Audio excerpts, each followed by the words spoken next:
Hello, I'm Thomas, and today I am reviewing the Divoom Ditoo Pixel Bluetooth speaker, which I probably pronounced incorrectly as English is my first language, and I'm still not very good at it. Honestly, the speaker is pretty great, as it's multifunctional. Just to name a few, it comes with a 3.55-inch LED screen, 10-watt high-performance drivers, built-in classic nostalgia games, ability to create your own art, smart alarm, and more. They did send this speaker for review, however, that will not bias my opinion in any way, shape, or form. So, let's get nerdy.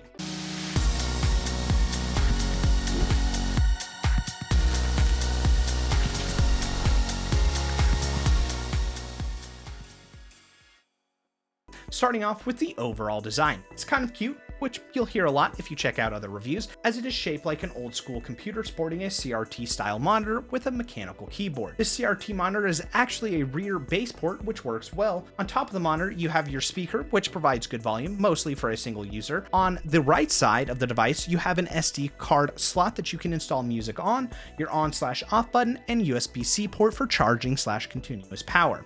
It uses Atomu blue clicky switches with ABS keycaps, which are edge lit with white LEDs that you can turn on/off by holding the M key. The joystick isn't actually a joystick, but just another button for confirmation, which constantly throws me for a loop. Why can't you move left or right? Seriously, it's so ingrained in me that I have such a hard time getting past it. The entire thing is made from high quality plastic with a premium glossy paint that likes to attract fingerprints like their trophies. It comes in 6 colors: black, pink, white, blue, green, and red. Moving on to the controls, to navigate you use one of the 4 mechanical key switches that give a tactile response with a clicky sound. I found these switches don't always work, especially during games, which can be very frustrating.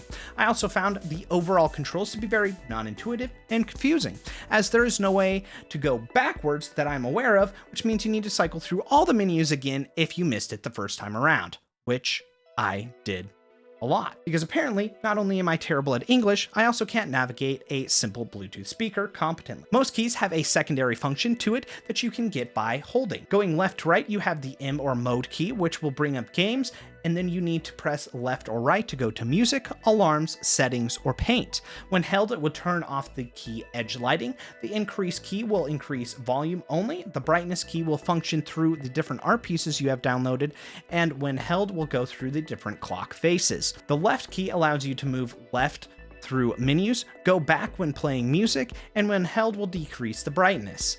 The decrease key will decrease volume only. The right key will allow you to go right through the menus, go forward during music playback, and when held, increase brightness. The joystick isn't a joystick, as we've already mentioned, and instead only goes in one direction, which is down, and it is used as the confirmed key. If held, it allows you to record your voice. I do wish this was an actual joystick for navigation. Moving on to the sound, they report it has 360 surround sound with super bass and 10-hour battery life. All of these are marketing terms and should be taken with a grain of salt, as I guess you could say that all speakers are 360 sound, and the super bass isn't really so super, but it is better than most objects its size, and your battery life will vary greatly depending on what you are doing with the device, how loud it is, and how bright it is. The first time I tried out the sound for this guy, I was blown away, as I did not expect it to sound all that good just due to the small profile design and shape, and that it is almost seems to be more marketed for the screen instead of its actual music quality. But I'm happy I was wrong. For non-audiophile terms, sound would be that bass isn't very strong and it prioritizes vocals with good separation. Instruments are not super accurate, nor is the bass. It can come across as a bit tinny at times, but in general still provides very good sound quality for the price and for its size. Moving on to the audiophile terms for sound, it would come across as analytical, balanced, crisp, with good detail that is more forward, as I can hear the nuances of songs due to good separation. Bass is a bit anemic, but is tight, not particularly accurate, but a lot better than you'd get from your phone or tablet. I don't think the super bass rating lives up to the name here, and since that was used, I actually judged it a bit harsher than I normally would. I didn't notice much congestion, muddiness, sibilance, or harshness. There was a lack of depth, soundstage, and imaging with slightly processed sound that could come across as tinny or bright, at times due to lacking that strong bass response and fully accurate sound, but upon a bit of acclimating, it turns into a mostly natural and open sound signature that prioritizes mids, highs, with good separation and accurate enough sound, which led to a pleasurable listening experience. Moving on to the games, it comes with a few pre-installed games of favorites such as Tetris, Snake, and Flappy Bird. I found that there was some serious latency somewhere in the chain that made me feel like my button presses were behind, and sometimes they wouldn't register at all, which often led me to my death while playing Snake, which I am a boss at. But not on this device. Going back to the controls, I also found them to be non-intuitive and would really like just a simple up, down, left, right, and confirm button. I think with a few tweaks to the OS, this thing could really shine, but we aren't there yet. Some other uses that are a bit more practical are the alarm, timer, scoreboard, countdown, and dB meter. Starting with the alarm, it is set to the 24-hour clock instead of 12 hours, so if you're using it, don't make the mistake of choosing the wrong time. It will wake itself up from sleep to play the alarm, which is great. It took me a while to figure out how to turn off the alarm. You do this by going into the alarm and then holding the joystick down. Finally, going off at midnight is a thing of the past. Yes. The others are pretty straightforward, so I don't want to bother you with the specifics. Some of these fall a bit short of being super useful, since I don't think the screen has a high enough resolution to always tell what you are trying to pick on first glance. Also, controls again are a bit janky, which makes navigation a bit tough when you're trying to use it for something productive.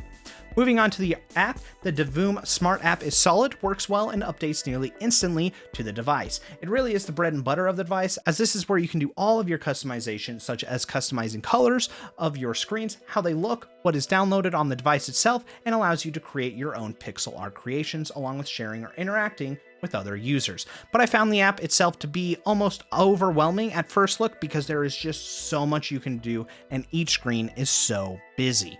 I won't be going over much of it as it would be an entire video in itself. Moving on over to the cons, upon first use, I had a hard time navigating everything, so that could be a bit simpler. I wish the joystick was an actual joystick, as it kind of threw me off by just being a button. I wouldn't mind a higher density of a screen, as I had a hard time understanding what a lot of the art actually was. That's probably more of a me thing. Some may complain about the battery life. My thoughts are, since this does a lot, I don't expect battery life to be all that fantastic, and for what it is, I think it's pretty good. With a few tweaks, such as turning off the keyboard backlight and going to the black screen on the device, it will last a lot longer. Also, if you're using this as a primary tech in your life, then you could always charge it at night by using it as an alarm clock and to show you the time. So I don't really see it as being that big of an issue. Moving on to the conclusion, they report elegant craftsmanship, and I think that is the best way to sum up the entire feel of the device, as the sheer quality of the unit took me by surprise for the price, and you can tell some serious engineering went into it. With it being multifunctional, you not only get a great Bluetooth speaker, but you also create and share in pixel art, play games, record voice notes, use other applications and tools, communicate with speakers,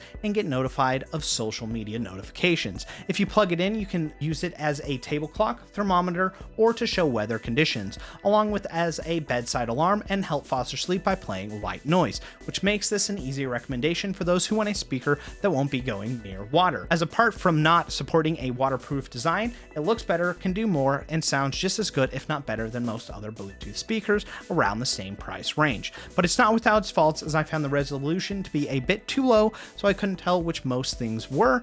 Simply putting text with the menus could help greatly with this. This is also more of a me problem, but I found the navigation, as I've mentioned multiple times here, to not be intuitive and very frustrating. They gave me a link, so that is down in the description. Like, dislike, subscribe, share, hit up my social media, leave a comment if you'd like. Otherwise, I will see you and your beautiful face on the next one. God bless and peace out.